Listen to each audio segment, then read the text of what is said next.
one big bucket of stocks to watch out for, and maybe not from a today, here and now perspective or an immediate perspective, but definitely from the point of view of what the policy direction is going to be over the next 5 years. We get a glimpse of that from the cabinet meeting yesterday and some of the announcements made. So there were 5 major announcements. I've picked the top 3 or 4 and the impact that it could have on possible sectors and stocks. The first one, I think, is the deep weather port, which has been announced. This is the Vadhavan Port, which will come up near Dahanu in Maharashtra. This is in the Palghar district. This has been approved at a project cost of 76,200 crore rupees. It will be among the top 10 ports in the world once completed. Now, the point is that what could this impact? You could see a possible stock impact on companies like Dredging Corporation of India, because you actually have to go out and build this facility. Adani Ports, Gujarat, Pipavav Port, JSW Infrastructure could be some of the players over here. Obviously, this is a process which will begin now. Then you will have bids. Essentially, it is JNPA, the Jawaharlal Nehru Port Authority, along with the Maharashtra Maritime Board, which is building this out. So some parts of this huge mega project will then be bid out to private players. So that needs to be kept in mind. But one more point about the Vadhavan Port, and I found this interesting, Neeraj, is that this project has come up in the past as a proposal. It has been opposed vehemently in Maharashtra by Uddhav Thackeray and his party. Now, going into the assembly elections at the end of the year, this could be a sticking point, because local fishermen are against this project. It would eventually go through because it's a central government project. Yeah. But, that's one sort of headwind which also needs to be kept in mind. That's as far as the port is concerned. Next is the MSP, which has been announced. Expected lines. So 14 crops have seen MSP, the Kharif crops have seen MSPs announced. This is standard, but it will result in about 2 lakh crore rupees going to farmers. Remember, we are already talking about the impact of a rural push. We saw it in sugar stocks, we saw it in fertilizer stocks, and you might see more of an agri play there. Some of the possible stock impact which you could see is a KRBL and LT Foods. Remember, for those who are exporting food products, their input costs go up, so that would not necessarily be a positive, it will actually be a negative. Adani Wilmar, Britannia, Nestle, Marico, Patanjali Food, Tata Consumer, all in that category. On the positive side, apart from fertilizer stocks, maybe Kaveri seeds, Mangalam seeds, because you would see demand increasing for these products. So that's as far as the MSP bit is concerned. And let me come to the other one, the other big one, which is the offshore project. And we'll get my colleague Vikas in a bit to give more details about that. But that's a 7,453 crore approval for offshore wind energy projects off the coast of 2 states, as Gujarat and Tamil Nadu. The idea is to produce 3.72 billion units of renewable energy, and it's a 1 gigawatt project. Ultimately also helps your state electricity boards, and at the end of the day, that's the big plan, isn't it, to increase the proportion of renewable energy. So that's one to watch. Power Grid clearly has a play here. So as a specific stock, I would watch out for Power Grid because they are going to be managing the construction for the undersea cables, the substations, etc. And that was announced in the cabinet meet yesterday by the minister. You can also see Adani Green, Inox Wind, Suzlon Energy. These are some of the players in the space. Siemens, Ports, Adani Ports, Larsen and Toubro. These could be some of the key infra players who could benefit. And the fourth one that I picked, though no clear, I would say, company impact, but interesting to mention, is 2,869 crore rupees to be infused for a new terminal building at the Varanasi airport. Basically, it's an upgradation of the Lal Bahadur Shastri airport there and will be turned into a green airport. It's run right now by the airport authorities of India. So these were some of the key ones that I thought were interesting. But Vikas also with us now here in the studios. Hi Vikas. Yeah, Great to have you on. Good morning. Let's talk about the wind energy projects, because that's something that you track very, very closely. And clearly, give us some context first. This is clearly not the first time that we are trying to build these offshore projects, and what the cabinet has approved is viability gap funding. Right. So from the approval to completion, how big is that distance? See, this viability gap funding is for the first time what the cabinet has approved. This policy came up in 2015. From that time, there was not much headway as far as these projects were concerned offshore, because the cost of power in the offshore is comparatively much higher. So because of this viability gap funding, what will happen is that there will be optimization of the cost as well as the tariff also, which now the DISCOMs will find it much more viable to buy such kind of power, because especially if we look at, there is another tender which happened in February. So in that tender, what had happened was that this was on open access basis. So that bid is going to close in July 10th, on July 10th, but that basically there was no viability gap funding. That was between a bilateral agreement that the developer as well as the customers will have between themselves. So there, whatever is the power cost, that will directly be passed on to the customers.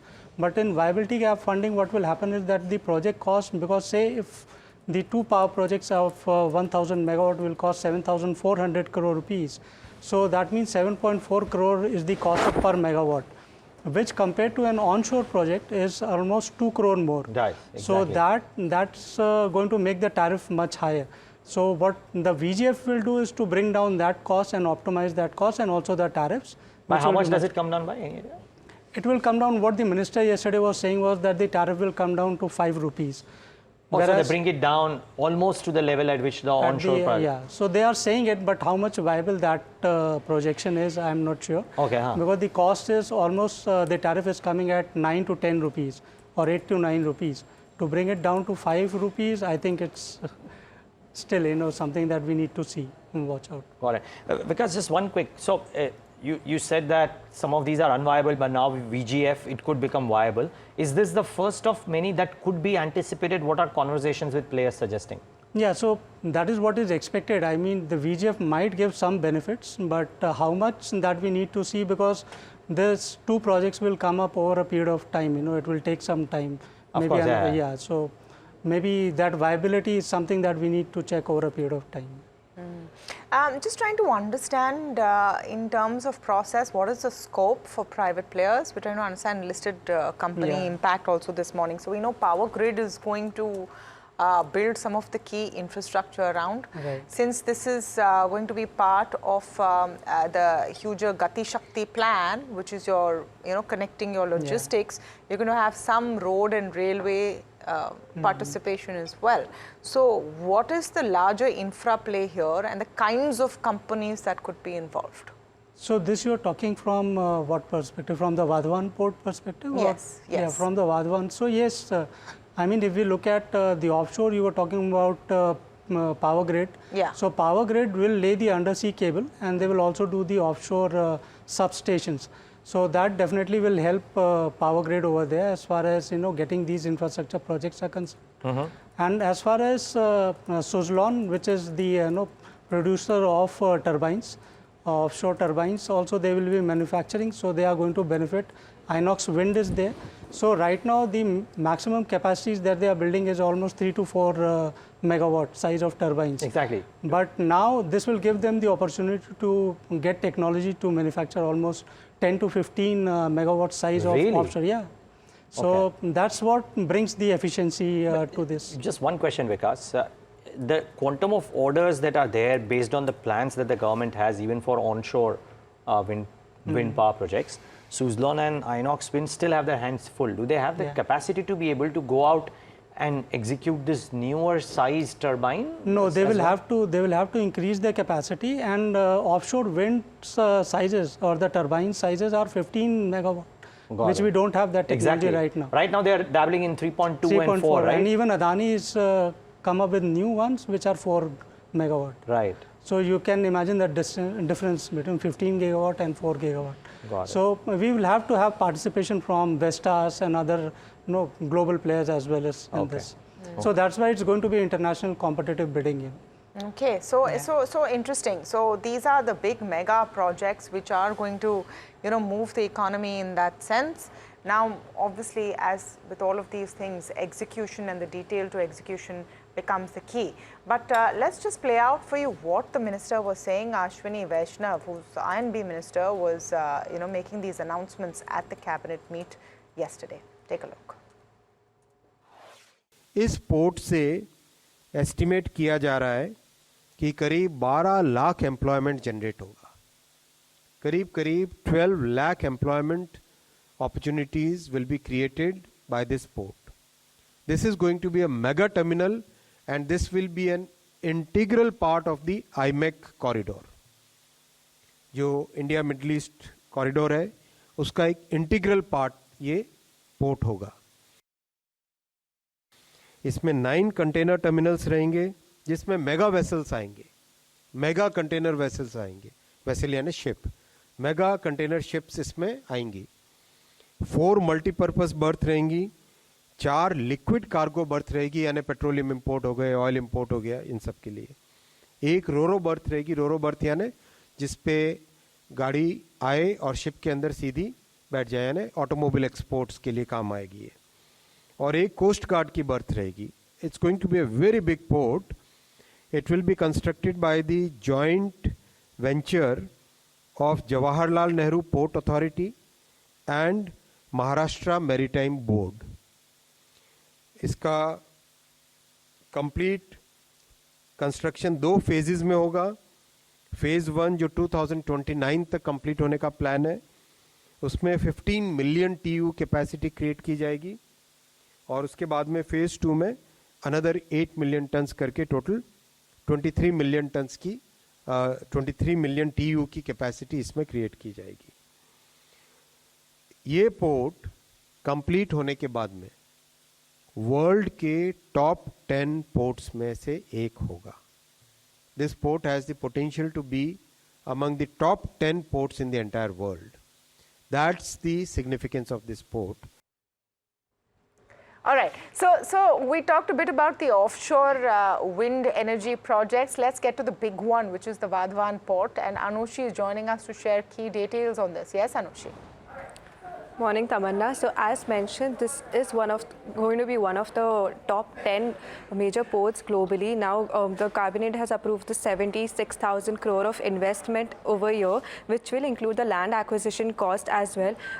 If you have to look at it in a stock perspective, dredging corporation comes in mind. Now, they do look over the deep drafting and the land reclamation work, so that remains on a watch out. Now, currently, while the port is being developed by the Vadhavan Port Project Limited, which is an SPV between Jawaharlal Nehru Port Authority holding about 74% stake and the remainder being held by Maharashtra Maritime Board, we have to see once this comes at, so while they are responsible for this on a landlord basis, which essentially means that they are going to be looking after the investment and the construction work going on, but going ahead, once this is completed, for the operational basis, they are going to be sending the tenders out. So that needs to be on a focal point, and once these tenders are out, there are a bunch of companies which will come to bid for the same. Now for this, we have companies like Adani Ports, Gujarat Pipavav Ports and JSW Infrastructure in focus that could potentially benefit. But again, this is a very long-term scenario that we are looking at, as the phase 1 completion is expected by 2029. So going forward, these are the companies that we should be watching out for on how it is going to pan out for the Vadhavan Port and how it will benefit into these talks. Okay, so that's the story with the Vadhavan Port. That could be a really big one for some of those port companies, for dredging corporation. On the offshore wind energy side, Power Grid is one to watch out for. But, you know, what is the big picture over here? Anubhuti Sahai, Head South Asia Economics Research, is joining at Standard Chartered Bank, is joining us now for more on this. Anubhuti, very good morning to you. Tamanna here, and great to speak with you on NDTV Profit. Just wanted to get a sense from you on what is the glimpse we're getting into where the policy push is for the Modi government. Now, since their first 2 cabinet meetings, this was the second one, we've seen 2 or 3 key announcements. The first was building of 3 crore homes under the affordable housing scheme. And now you have this mega port project announced, this mega offshore wind energy project announced. Is the focus very clearly this term as well, in your view, on the big capex-led infra projects? Absolutely, Tamanna. I think that was, mentioned very clearly. Even if we look at the BJP manifesto, understandably there is a coalition government, but I think the focus on infra capex is unlikely to be diluted. This is also evident if we look at the cabinet allocation. 1/3 of the ministers are the same as the second term, and they're holding the same portfolio. These allocations send a very, very strong message that focus on infra is unlikely to be diluted. What they are doing in terms of roads. So if we just look at the last 10 years, 10 years back, India was building 14 kilometers, now they're building 28 kilometers. I think this focus remains because while a lot of ground has been covered, there is still a lot more which India needs to do. Railway capex continues, and I am extremely, and I'm sure the industry is extremely encouraged to hear this announcement around port development, because if exports of India have to be, have the faster pace and a better reach to the rest of the world, then this will also go a long way. In fact, if you look at the BJP manifesto, there were signals that possibly this can be an area of focus. Port and shipbuilding, etc., can be an area of focus over the next 5 years. So the policy continuity story on infra capex remains. The policy continuity story even on having inclusive growth, I think that also remains pretty much intact without losing sight of macroeconomic stability parameters. All right, so we've seen the big port project, we've seen one airport project, but I want to talk a bit about the offshore wind energy. Can we expect to see much more on the renewable side, the renewable energy push side? Because India also has very ambitious targets as far as clean energy and going to our zero emission norms, etc. What more could we see to this end? If you look at the zero emission target, that's for 2070. The first target is 2030. Yeah. And the renewable capacity addition, again, we just need to see what India has achieved in the last 10 years. Yes, there is doubling.